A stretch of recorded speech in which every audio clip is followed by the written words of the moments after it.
Hello my dear students, welcome back to our channel. आज हम पढ़ेंगे अपने सिलेबस में लगी हुई तीसरी कविता स्वर्ग बना सकते हैं, जिसके रचयिता है रामधारी सिंह दिनकर जी। तो सबसे पहले हम दिनकर जी के बारे में थोड़ा सा जान लेते हैं। इनका जो जन्म था वह 23 सितंबर 1908 में हुआ था और जन्म स्थान सिमरिया मुंगेर, जो कि बिहार में पड़ता है। इनकी जो मृत्यु थी वह 24 अप्रैल 1974 को हुई थी। इनकी मुख्य रचनाएं रश्मिरथी, उर्वशी, कुरुक्षेत्र, संस्कृति के 4 अध्याय, परशुराम की प्रतीक्षा, हुंकार आदि हैं। तो सीधे सीधे हम प्रारंभ करते हैं इनकी कविता स्वर्ग बना सकते हैं। सबसे पहले हम जान लेते हैं कि यह जो रचना है वह कुरुक्षेत्र से ली गई है, जिसमें जब भीष्म पितामह युधिष्ठिर को अंतिम उपदेश देते हैं उसमें यह बात कहते हैं। धर्मराज का एक नाम है युधिष्ठिर, धर्मराज युधिष्ठिर को भी कहते हैं। तो भीष्म पितामह उनसे कहते हैं कि धर्मराज, यह भूमि किसी की नहीं कृत है दासी, है जन्मना समान परस्पर इसके सभी निवासी। मतलब हे युधिष्ठिर, भूमि का मतलब होता है धरती। यह जो धरती है वह किसी की भी कृत नहीं है, किसी की भी खरीदी नहीं है या किसी की भी गुलाम नहीं है। कृत का मतलब होता है खरीदी हुई।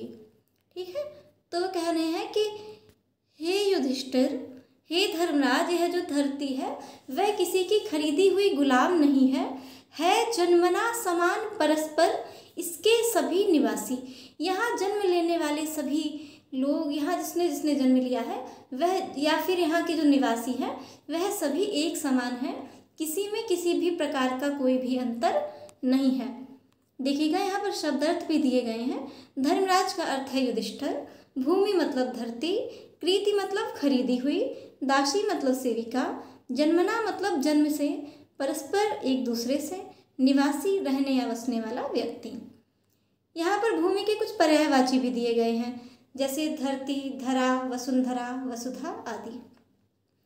तो आपको समझ आया ना कि भीष्म पितामह धर्मराज युधिष्ठिर से कहते हैं कि यह भूमि किसी की खरीदी हुई गुलाम नहीं है कि आप बहुत अच्छे से रह ले रहे हैं, आप कुछ बहुत ज़्यादा कर ले रहे हैं।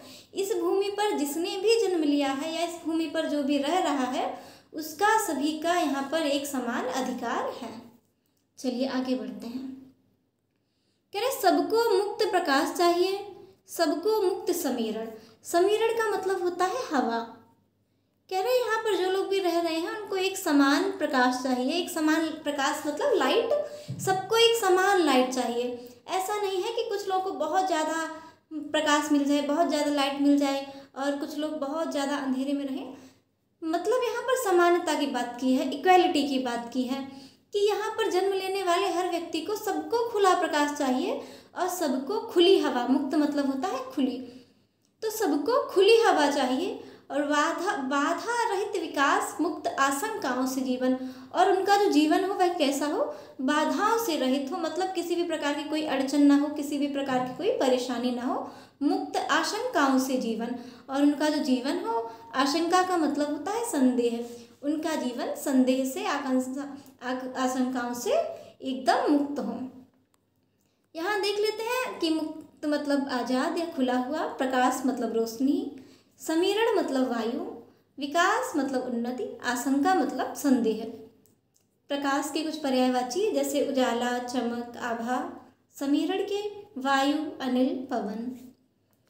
एक बार फिर से देख लेते हैं कि प्रस्तुत पंक्तियों में भीष्म पितामह धर्मराज युधिष्ठिर से कहते हैं कि प्रत्येक व्यक्ति को एक समान प्रकाश और समान हवा की जरूरत है। इससे उनका जो विकास है वह बाधा रहित और किसी भी संदेह, किसी भी डाउट से मुक्त होना चाहिए, फ्री होना चाहिए। आगे बढ़ते हैं। लेकिन विघ्न अनेक अभी इस पथ पर अड़े हुए हैं, मानवता की राह रोककर पर्वत अड़े हुए हैं। इतने सब के बावजूद भी कह रहे हैं कि जो हमारे यहाँ का है वहाँ अभी विघ्न मतलब बहुत सारे संकट, बहुत सारी मुसीबतें अभी भी इस पथ पर, इस रास्ते पर अभी भी हैं। मानवता की राह रोककर, जो ह्यूमैनिटी होनी चाहिए उसकी राह रोककर भी बहुत सारे पर्वत अड़े हुए हैं। देखा होगा ना, हमारे यहाँ बहुत सारी जाति के आधार पर, रंग के आधार पर या बहुत सारी चीज़ों के आधार पर अभी भी बहुत सारी चीज़ें बटी हुई हैं कि एक हम लोगों ने बाउंड्री सेट कर ली है कि वो इस तरीके के हैं तो उनके साथ उनकी कम्युनिटी वैसी रहेगी, और हम लोग अगर इस तरीके के हैं तो हमारी कम्युनिटी ऐसी रहेगी। तो कह रहे कि अभी इक्वालिटी नहीं आ रही है, कि इस सब चीज़ों में, इस रास्ते पर, इस पथ पर अभी भी बहुत सारी मुसीबतें अड़ी हुई हैं, लगातार अड़िग हैं। मानवता की राह रोककर कोई अगर ह्यूमैनिटी दिखाना चाहता है तो वो नहीं दिखा सकता है, क्योंकि अभी भी बहुत सारी चीज़ें ऐसी हैं, अभी भी बहुत सारे पर्वत रूपी मतलब बहुत सारी अड़चनें ऐसी हैं जो लगातार बनी हुई हैं। विघ्न मतलब बाधा, पथ मतलब रास्ता, मानवता मतलब इंसानियत, अड़ी मतलब अडिग। एक बार फिर से देख लेते हैं कि भीष्म पितामह धर्मराज युधिष्ठिर कहते हैं कि भीष्म पितामह धर्मराज युधिष्ठिर से कहते हैं कि इस धरती की उन्नति के रास्ते पर बहुत सी विघ्न बाधाएं अभी भी बनी हुई हैं। यहाँ पर सभी निवासियों को एक जैसे अधिकार नहीं मिल रहे हैं। अभी भी जो हमारा समाज है वह जाति पाति धर्म वर्ग वर्ण आदि जो ऐसी बाधाएं हैं वह मनुष्य के जीवन में मानवता की राह में रुकावटें बनकर खड़ी हुई हैं। अगला बढ़ते हैं कि न्यायोचित सुख सुलभ नहीं, जब तक मानव मानव को, चैन कहाँ धरती पर तब तक शांति कहाँ इस भव को।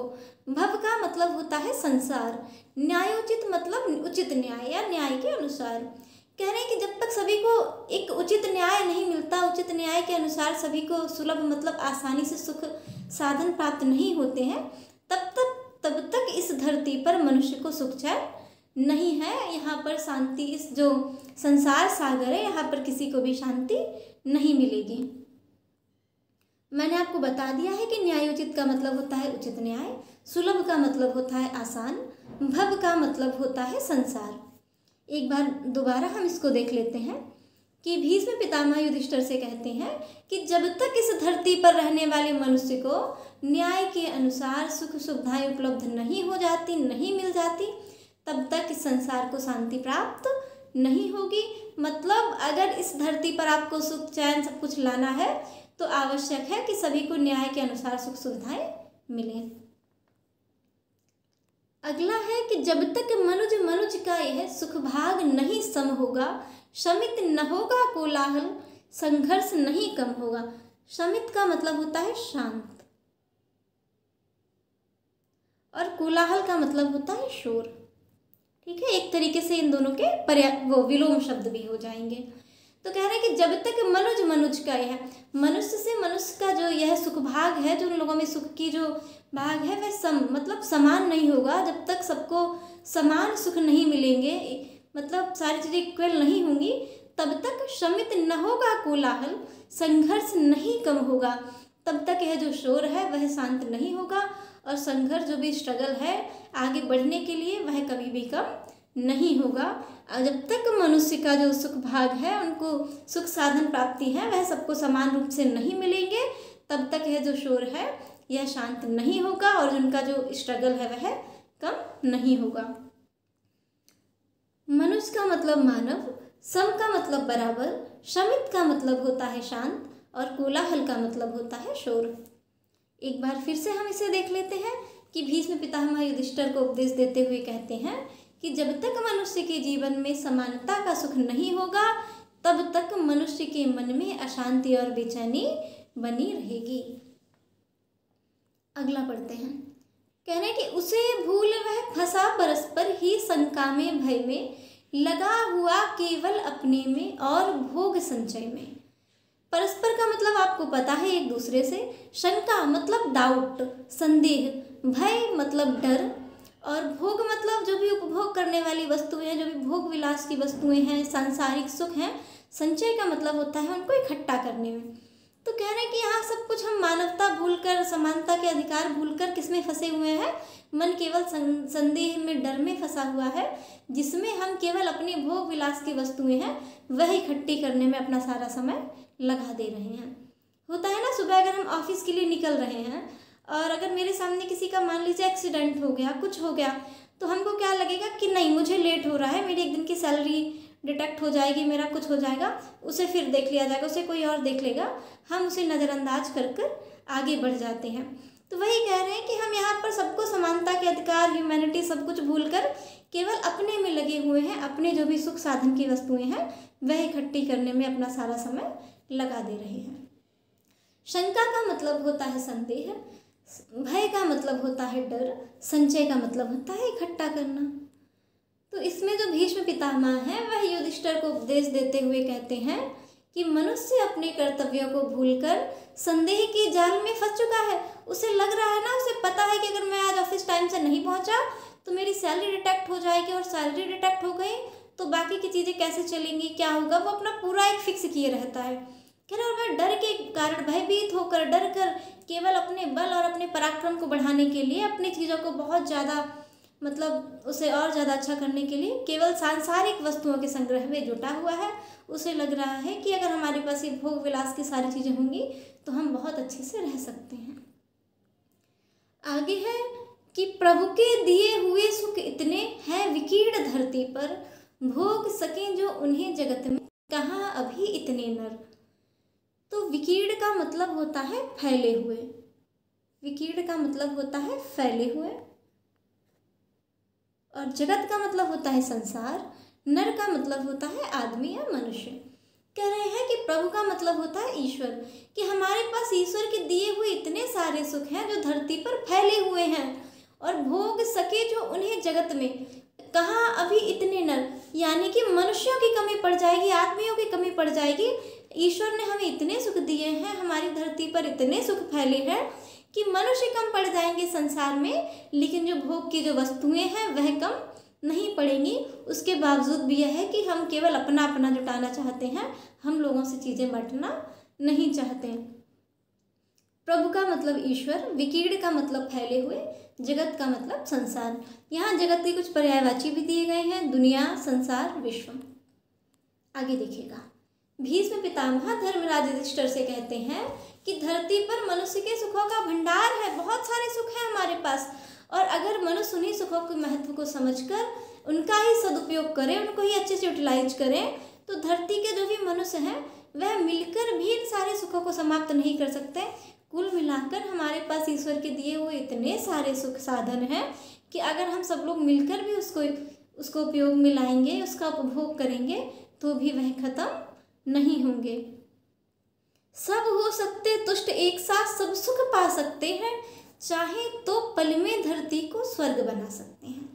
तुष्ट मतलब होता है संतुष्ट होना, सेटिस्फाई होना। कह रहे हैं कि अगर ऐसा हो जाए तो सब लोग संतुष्ट हो सकते हैं, सब लोग सुख पा सकते हैं, और चाहे तो पल में धरती को स्वर्ग बना सकते हैं, और इसी से हम धरती को स्वर्ग के रूप में देख सकते हैं। किसी ने ऐसा तो है नहीं कि स्वर्ग देखा हो, पता हो कि स्वर्ग में क्या है क्या नहीं है। यही तो होता है ना स्वर्ग का मतलब, हम पर कोई तकलीफ ना हो, हम सभी का जीवन एक सुचारू रूप से बहुत अच्छे ढंग से आराम से चल जा रहा है। यही सारी चीज़ें तो स्वर्ग में होती होंगी ना। तो कह रहे हैं कि अगर सभी में समानता का अधिकार हो जाए, सभी एक जैसे हो जाएं, तो सारे लोग दुनिया के सुख पा सकते हैं, कोई भी दुखी होगा ही नहीं। और दो पल में, एक क्षण भर में हम क्या करेंगे, हम इस धरती को ही स्वर्ग के रूप में देख सकते हैं। तुष्ट का मतलब संतुष्ट, और वही कि भीष्म पितामह युधिष्ठिर से कहते हैं कि ईश्वर ने मनुष्य को धरती पर बहुत सारे सुख दिए हुए हैं, यदि इनका समानता पूर्वक उपभोग किया जाए तो सभी लोग ये सुख भोग कर संतुष्ट हो सकते हैं, सेटिस्फाई हो सकते हैं, और मनुष्य चाहे तो आपसी सहयोग और सामंजस्य की भावना से धरती को स्वर्ग बना सकते हैं। चलिए, इसी के साथ हमारी क्लास यहाँ पर ख़त्म होती है। उम्मीद है कि आपको पसंद आई होगी। हम जल्दी ही मिलते हैं अगली क्लास के साथ। धन्यवाद।